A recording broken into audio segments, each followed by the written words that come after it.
আমরা আমাদের মৃত মা বাবার জন্য, স্বামী স্ত্রীর জন্য, আত্মীয় স্বজনের জন্য, একে অন্যের জন্য অনেক সময় দান করি, তাই না? এই দানের টাকা সবচেয়ে বেশি কাকে দিলে উত্তম হবে?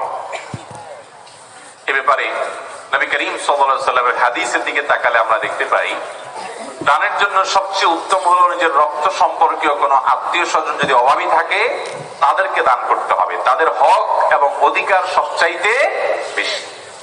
নবী করিম সাল্লাল্লাহু আলাইহি ওয়াসাল্লাম বলেছেন, আস-সাদাকাতু আলাল মিসকিনিস সাদাকাহ। একজন অনাত্মীয় ও গরিব অভাবীকে দান করলে শুধু সাদাকার সওয়াব পাবে, দানের সওয়াব পাবে, কিন্তু ওয়াস-সাদাকাতু আলা যিল কুরবা সিলাতুন ওয়া সাদাকাহ। যদি তুমি আত্মীয় কোন গরিব হয়, সেই গরিব আত্মীয়কে দান করো, তাহলে তুমি দুটি সওয়াব পাবে। এক হলো আত্মীয়তার সম্পর্ক রক্ষা হলো, সেটি একটি সওয়াব, আরেকটি হলো দানের সওয়াব। এজন্য আপনি কোন দান